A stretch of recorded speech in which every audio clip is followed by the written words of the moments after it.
Hello everyone. Today we'll be doing chapter 4 of English Standard 12 Flamingo, and the chapter's name is The Rat Trap, written by Selma Lagerlöf.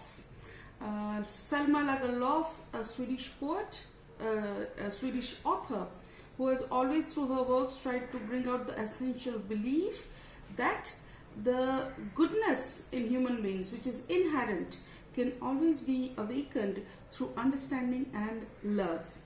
Alright, now this story, The Rat Trap, is about a poor old man, a vagabond. Right, a vagabond is a person who is basically homeless and wandering from here to there. Okay, this old man, he has been always living on the streets, roaming from here to there, and he makes rat traps of his own hand. He makes them by himself. Okay, and he sells these. But of course that is not enough to get by, and so as a reason, what does he do to stay alive? He also does some petty thievery and some small crimes in order to survive. Right, now this old man, this rat trap seller, he has this notion in his mind. One day while thinking about rat traps, because of course that was what he made, thinking about rat traps, one day it struck to his mind that this whole world is actually just like a rat trap. Like in a rat trap, you put cheese, and that lures or attracts the mouse to come and get the cheese, and once he gets the cheese, the whole trap encloses upon him and he is trapped forever. Same way, this rat trap seller, he feels that the world lures us human beings with money, with food, shelter, clothing. All these things are like bait, just like the cheese is bait. So these things are bait for human beings, and once we taste this, once we take that lure, that bait, we are entrapped in this rat trap of this world, right? So this is what a thought came to his mind, and that is what philosophy started living by. Okay. Now one day, while wandering from here to there, he comes across a cottage and he knocks on the door, asking for some food or shelter, whatever is possible. He had expected, as usual, to get scornful looks. You know, scornful looks is like hateful looks. Nobody likes to get a beggar sort of person to enter the home. But today he was in for a surprise, because that cottage, there lived another old man, but he had neither wife nor child. So this fellow, as he opens the door and he sees this rat trap seller, he actually welcomes him. Why does he welcome him? Because he himself was feeling lonely, right? So as a remedy to that, he that day found the rat trap seller at his doorstep, which would be a great thing because he would no longer feel lonely for that day. He had somebody to talk to have some nice time with. Okay, so he opened his doors to the rat trap seller. Not only that, he offered him some food instantly. He put the kettle on for porridge and all, and had a nice chat with him. Not only was he generous with the food and the warmth, the fireplace, but also he was very generous about talking about himself. He went on to disclose to the rat trap seller that he was a crone. Okay, a person who who works on a farm and lives on a house on the farm itself, right? So he was a crone, and nowadays he had a cow. The cow used to give milk, and that milk fetched him very recently. That milk fetched him 30 kronor. Okay, so that was a big amount, and to prove that. This crone, this old man, he goes to the window and he takes down a pouch and he brings out 3 notes of 30 kronos and shows it to the vagabond, to the rat trap seller. And the rat trap seller is taken by surprise as to why is this person showing me so much trust, right? Anyways, this is done with. Eventually the next morning they go to sleep and everything. The next morning, the crooner wakes up early as he has to go to work. He has to milk the cow. And the rat trap seller, he also wakes up as the owner of the house was already up. They both leave the house at the same time, and the crooner shuts the door and they leave. But the rat trap seller now has the 30 krooners in his mind. And what does he do? He returns to the house in the absence of the owner and breaks the glass of the window, and the pouch which is hanging on the window frame, he takes it up and he steals the money. Now, in order not to be caught by the police, what does he do?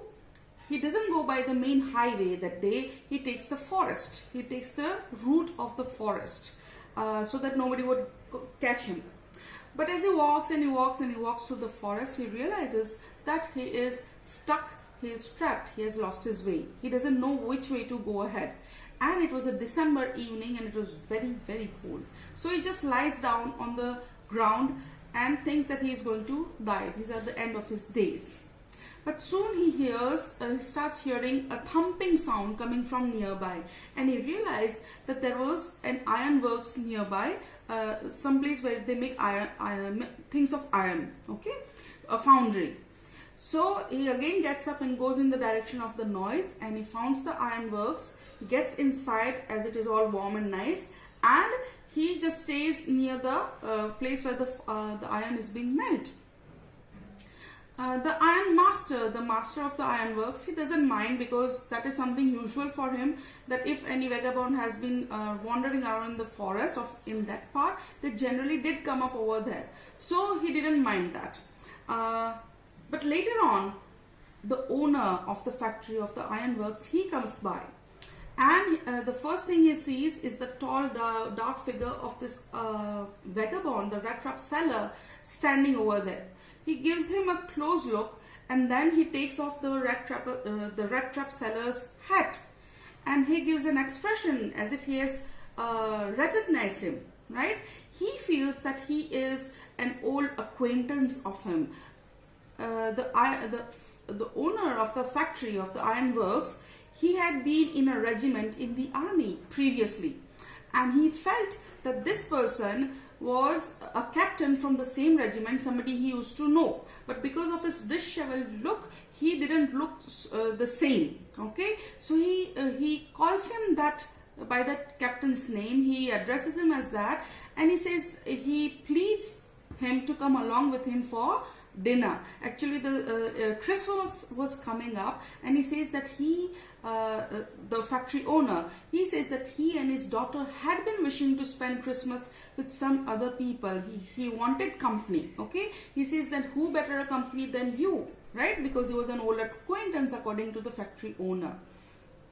But the rat trap seller, at that, he was not that person, he was not that captain, right? But he felt, why should I tell this to him? Why should I disillusion him?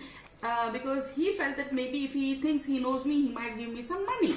Okay, but at the thought of being called to somebody's house, going over there and probably being eventually caught by the police, he didn't agree to go with the iron master, right? With the factory owner. But the factory owner goes home and instead sends his elder daughter, Edla, and she in the end comes to the ironworks. She convinces the rat trap seller somehow to come and spend the day with them. As they go home afterwards, he is given some proper an old suit of the ironwork master, of the factory's owners, right? The factory owner's old suit was given to him by him, and he was the servant was asked to help the rat trap seller to clean up. So he was given a nice bath, a nice shave, a haircut, and then he dressed up in the old suit given by the factory owner. Then when he goes down for dinner, all dressed up and ready, at that time the factory owner, he realizes that this rat trap seller was not the captain that he thought he was, and he gets really annoyed. When he gets annoyed at that time, the rat trap seller, he says that, look, I did not say that I was this captain. You thought it was that. I never said yes to that, okay? And it was you who, even after me saying no to coming to your house, you forcefully, you enticed me to come along with you. So I have done nothing wrong. But then the factory owner, he says that, well, you did not deny it either, okay? And he says to leave the house immediately.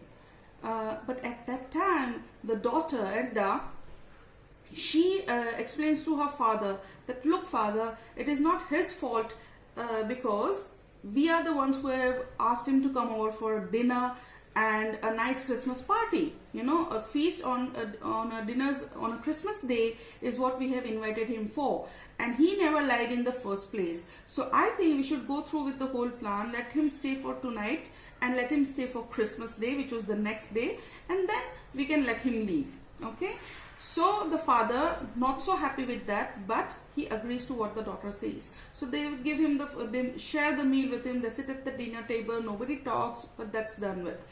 But during the dinner, during the meal, this red trap seller kept looking at the daughter as to why she was being so kind to him, right? Because evidently both of the father and daughter knew that he was not the person they thought him to be.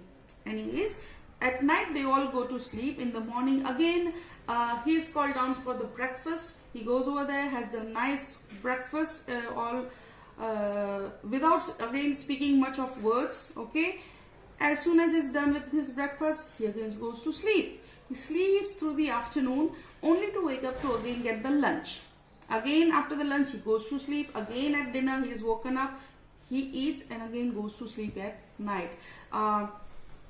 So it is evident from this to the daughter especially that it seemed that he had never had such a nice fitful sleep in his life in a long time, right? It seemed that he felt really secure and at peace at this house, okay? As it was Christmas nighttime, everybody was given presents. He meted all the guests that had come on Christmas day in their in those people's house. He wished everybody a Merry Christmas, and when at last he went to the daughter, she let him know that the suit that he had been wearing, the old suit given to him by her father, was supposed to be taken as a Christmas gift for him, okay? And fine, after that all of them go to sleep, and the next morning the father and the daughter, they had to leave early. Why? Because they had to attend the Christmas, the church mass after Christmas, right? So they left for that. At that time still the rat trap seller was still asleep, okay? Now when the rat trap seller wakens up, he finds that everybody is left, but while returning from the church service, the daughter had her head hung low, okay? And the father admonished her, he scolded her, see whom you have taken in for Christmas? Because at the church it was announced that somebody had stolen 30 kroners from an old crofter, okay? So it was evident that it was the rat trap seller who had done it. And the father says to his daughter that I'm not even sure if there's any silver spoons left in our house anymore. Once we reach home, I'm sure he has robbed everything and gone away. So as soon as they reach home, the father, he asked the valet, a servant, that where is the rat trap seller? And the servant says that he has left. But he also mentions that he didn't take anything with him. Instead, the rat trap seller had kept a present for the daughter. As they enter and they see, the daughter opens the gift, the present, and she sees that inside was a rat trap. And inside the rat trap, there were the 30 kroners that he had stolen from the old crofter. Okay. Along with that, there was a letter in which he had mentioned to the daughter that she had given him honor. She had treated him like a captain, right? And so he himself wished to treat her in the same manner like a captain. And that is why he had returned those 30 kroners, because now he was not that petty thief or a petty vagabond anymore. He had been lifted to the status of a captain because of her noble behavior with him. So he says that I wish that you return these 30 kroners to the old man.